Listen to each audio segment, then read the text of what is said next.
पश्चिम बंगाल सहित देश के 5 राज्यों में चुनाव हो चुका है और बारी है चुनाव परिणामों का। पश्चिम बंगाल में चुनाव जीतने और कमल खिलाने की मुहिम में जुटे भारतीय जनता पार्टी के वरिष्ठ नेता व योगी सरकार में मंत्री दयाशंकर मिश्र उर्फ दयालु जी भी वहां पर गए हुए थे और एक लंबा कैंप करके वापस आए हुए हैं। मंत्री जी, क्या पूरा माहौल रहा अब चुनाव परिणाम में वहां पर ग्राउंड पर रहे? देखिए, बंगाल की जनता ने परिवर्तन का मन बना लिया है और वो लोग ममता दीदी के राज से ऊब चुके हैं। बहुत क्या सोच के लोगों ने सत्ता का परिवर्तन किया था। कम्युनिस्टों से सत्ता छीन के इनको दिया तो उनके मन में था कि एक महिला है, एक नारी है, कम से कम नारी पीड़ा को समझ सकती है। दुर्भाग्यपूर्ण यह है कि सबसे ज़्यादा असुरक्षित नारी शक्ति है वहाँ, बहन बेटियाँ हैं। सबसे ज़्यादा कष्ट में है युवा वहाँ का, इसलिए कि इन्होंने कोई उद्योग लगने नहीं दिया। उद्योग नहीं लगेंगे, इंडस्ट्री नहीं लगेगी तो रोजगार कहाँ से आएगा।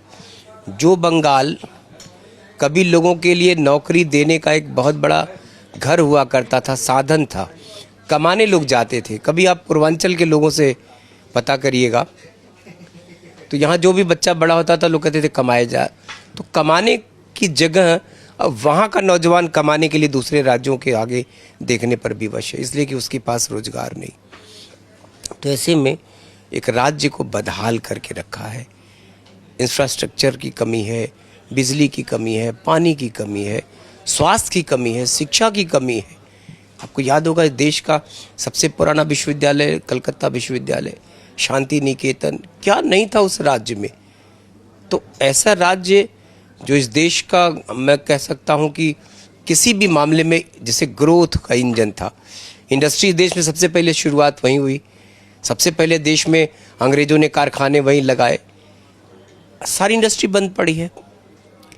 जहाँ कभी बड़ी इंडस्ट्री हुआ करती थी वहाँ पता लगा कि अब मल्टी स्टोरी खड़ी है। तो रोजगार तो नहीं मिल रहा नौजवान को वहाँ की, तो लोग बदहाल हैं। इसलिए लोगों ने परिवर्तन का मन बनाया है।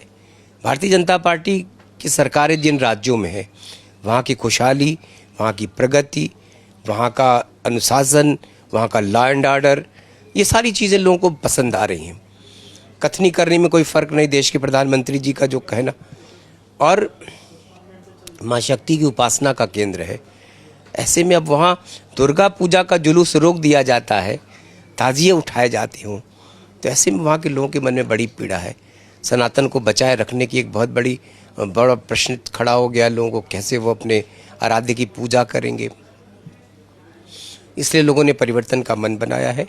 ऐतिहासिक रूप से वोट पड़ा, आपने देखा, खुल के लोगों ने घरों से निकलकर वोट दिया है और ये एक अच्छा साइन है, एक अच्छा संकेत है कि भारतीय जनता पार्टी की सरकार बनेगी तो राज्य में जो एक बदहाल राज्य जहां छोड़ा है ममता जी ने, वहां के बाद अब वहां परिवर्तन की, वहां के बाद अब वहां विकास की, उद्योग की, कल कारखाने की एक नई शुरुआत होगी।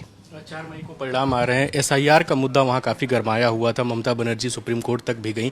ईडी की कार्रवाई को लेकर भी, मतलब केंद्र सरकार के स्तर पे जो कार्रवाई हो रही थी उसको सवाल खड़े कर रहे थे। आप जब वहाँ पर ग्राउंड पे काम कर रहे थे, तमाम जिलों में जा रहे थे, तो जो पश्चिम बंगाल के लोग हैं वो इसको लेकर क्या कह रहे थे? देखिए, जो घुसपैठिए थे उन्हीं के नाम कटे हैं और अभी उस राज्य में बहुत कुछ करने की ज़रूरत है।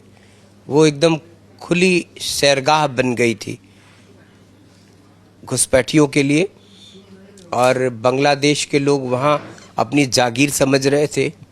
यहाँ के लोगों के हक पे उन्होंने डाका डाला है, उनके अधिकार छीने हैं।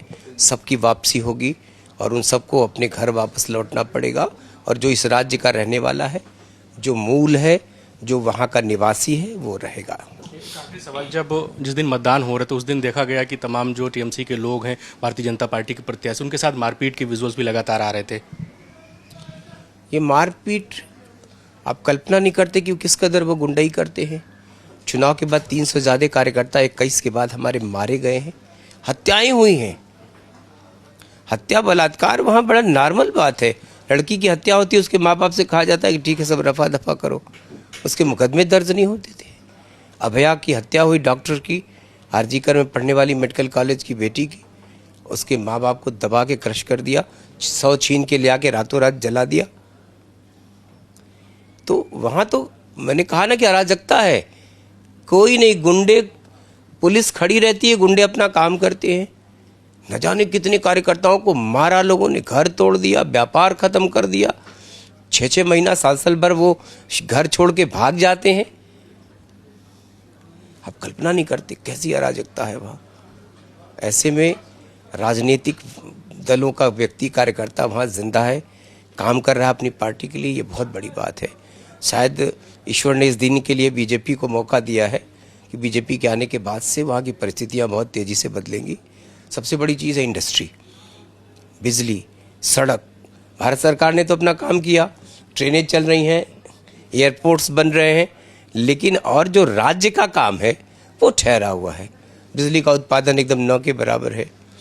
तो एक नई शुरुआत, मैंने कहा ना कि बंगाल का सवेरा एक नया सवेरा होगा और एक नई कहानी फिर से बंगाल लिखेगा।